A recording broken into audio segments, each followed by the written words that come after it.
Hey there guys, we've got some new Crown EX stages on the JP server.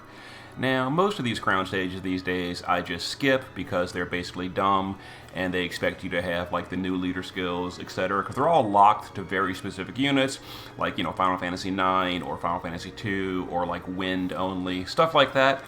But for Final Fantasy 7, the new Cloud Crown fight, I do have the premium leader, so we're going to give it a go. So the missions for this one are no KOs, 5 turns or less, and you can only use, well, for the mission, they want you to only use Rebellion units. That's a new tag of units that are like rebels. For example, like Final Fantasy VI Returners, like Locke, Edgar, Final Fantasy VIII, like the Forest Owls, Final Fantasy VII, the Avalanche units, Final Fantasy II, the Wild Rose. You get the idea. Or stuff like from Brave Exvius, units that were like against the Empire, like Tybus. Anyway, they want you to use only Rebel units, but you can take either Rebel units or Final Fantasy VII. So I'm going to skip the Rebel mission, and we're going to be taking, you see you can bring like Tybus or Ricard because they were Rebels during their games. But we're going to take a Zack friend, and I'm going to use this party because I do have the premium Zack. He has a nice leader skill. I think I can get this done and not have any KOs, but let's give it a go. So it's a little tricky. The boss is pretty irritating, does ridiculous damage. So let's go in here. So we're going to start off with Jessie doing her LB. That's going to break and imperil. We're going to use Aerith to shift at LB. We're going to use Sephiroth to start in the base, then go to the shifted LB. The friend Zack is going to use his LB, and we're going to try to push that threshold on turn 1. If we do, great, we did. Okay, so 50% is an HP lock. He's going to do some AoE physical damage, which we're going to Mirage with 1,000 Needles, and then Cloud is going to do his setup for next turn. The boss is also going to do all the status effects, which we are going to, for the most part, be immune to. The friend is not completely immune, which is very sad, but my party is. He's going to do an AoE magic attack that does ridiculous damage. We're all going to guts it because, it's dumb. And then he's also going to do some single target physical attack that ignores provoke.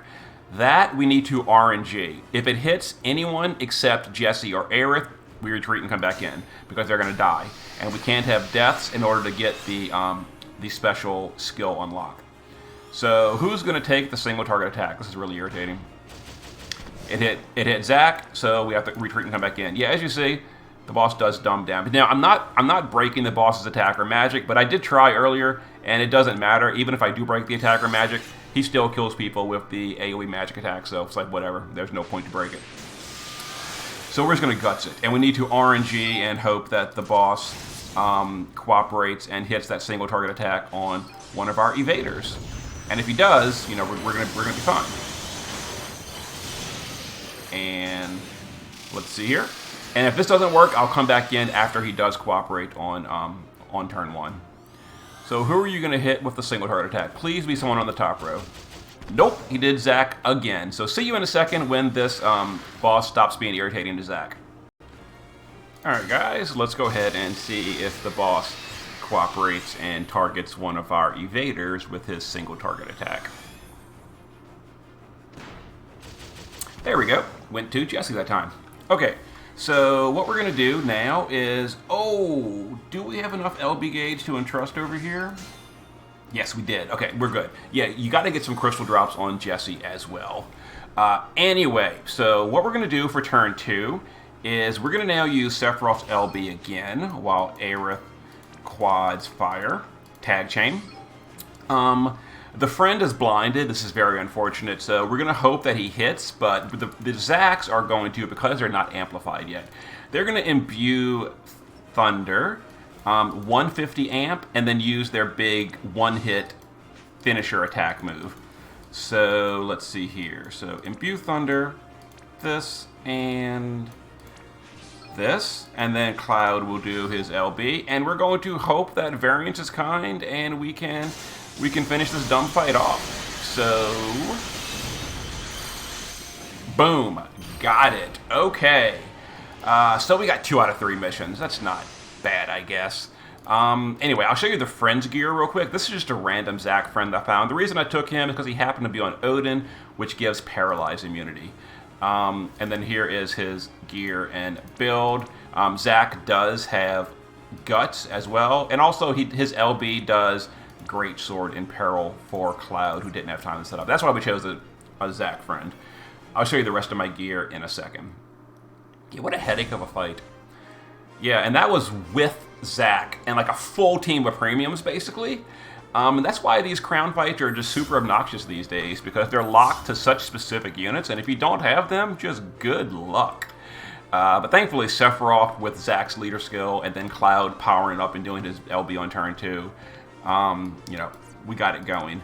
So there it is, and we only got 2 out of 3 missions because we didn't use all Rebel units. Yeah, because I don't actually know who wasn't a Rebel on this party. Jesse is, Cloud is, Zack is. Oh, Sephiroth's not a Rebel. Sephiroth, you ruined the mission. Sad face, but he is a Final Fantasy VII unit. Anyway, so here is the gear we used. So Jessie is passive. Well, it doesn't actually matter because the boss ignores provoke. But she is full evasion, 1,000 fill rate, 12 LB per turn. And she has auto LB on turn 1 to break the boss. And then we get a crystal drops to entrust to Sephiroth to do 2 LBs back to back. And she was, like I said, she was evading so that she could be hopefully targeted by the provoke ignoring attack, and eventually she was. Zack is using 1,000 needles, so we don't die on turn 1. Other than that, max LB, max demon killer.